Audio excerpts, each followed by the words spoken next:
Hello. In this video, we're going to look at the sum and products of roots of polynomials. Now, we're going to start with a quadratic polynomial, which you probably are already familiar with the sum and product of roots formula, but we're going to show a process where we can extend that process out.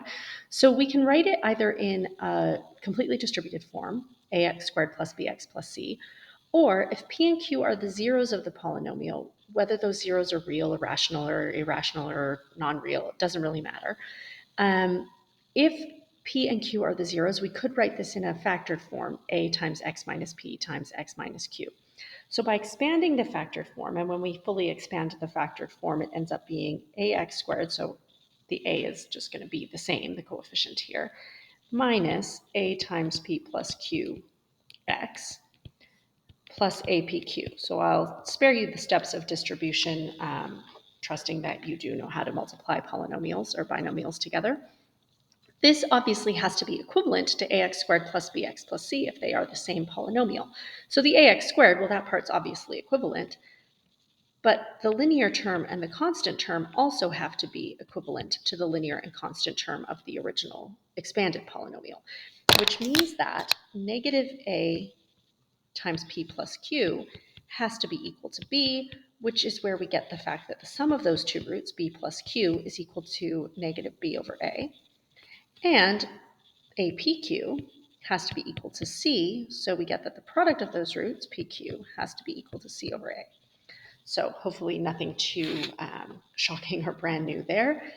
That is the sum and product of roots. There's a number of other ways to show that these are the sum and product of roots, but this one shows us a process that we can now use for a cubic polynomial. So let's say we have a cubic polynomial with roots of p, q, and r, and we want to find a similar relationship. So we compare the distributed form, where I'm going to use a, b, c, and d as the coefficients, and the factored form, where if p, q, and r are the roots, we have a times x minus p times x minus q times x minus r.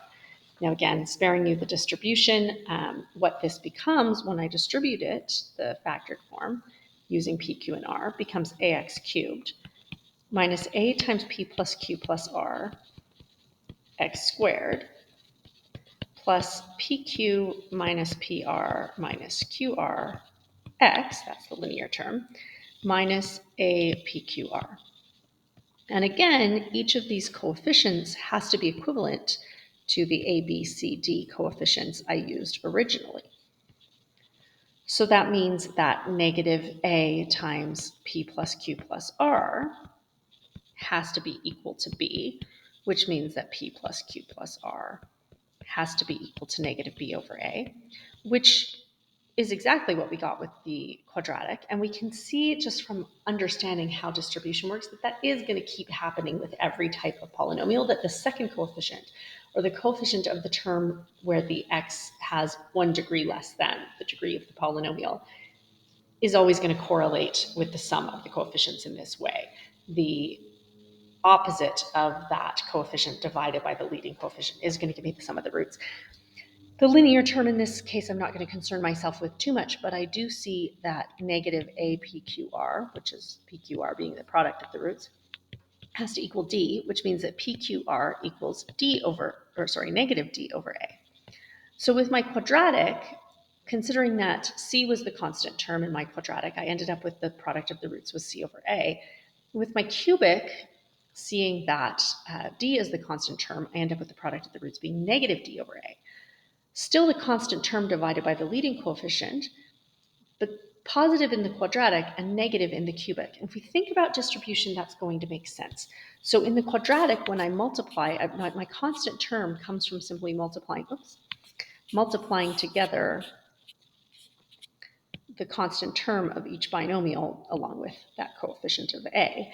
And because I have two binomials, when I multiply these two negative values together, they're not necessarily negative values, but the opposite of the two roots, I get a positive value. Whereas in a cubic polynomial, because I have three of them, when I multiply the three negative signs together, I end up with a negative value. So from that, we can generalize that if I have an even number of roots, I'm going to have a positive product here. And if I have an odd number of roots, I'm going to have a negative product. Now, again, I'm using positive and negative. Those aren't necessarily positive and negative constant values. but the opposite of, like, the constant term would be the opposite of the product of the roots, versus the constant term will have the same sign as the product of the roots. So from this we can generalize.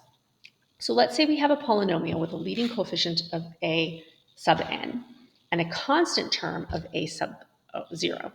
So here I'm just going to use, instead of using A, B, C, D, E, where my constant term could be C or D or E, depending on how many terms I have, let's just say our coefficients are A sub n, then I would have, so A sub n x to the power of n would be my leading coefficient, plus A sub n minus 1 x to the power of n minus 1, etc., all the way up to, I'm going to have a linear coefficient of a and then x, a sub 1, sorry, and then constant coefficient of a sub 0, x to the power of 0, which is why this is the constant term.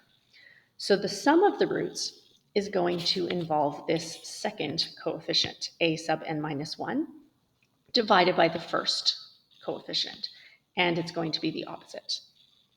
And the product of the roots is going to involve this constant term, a sub 0, again divided by the leading coefficient.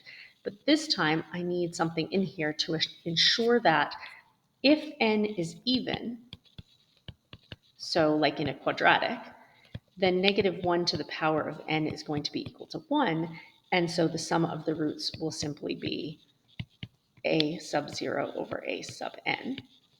Whereas if n is odd, as I saw in the cubic polynomial, and this would also be true with degree 5 or degree 27, then negative 1 to the power of n is going to equal negative 1, in which case the sum is going to be the opposite of the constant term, dividing by the leading coefficient. And that is the sum and product of roots for a real polynomial of any degree.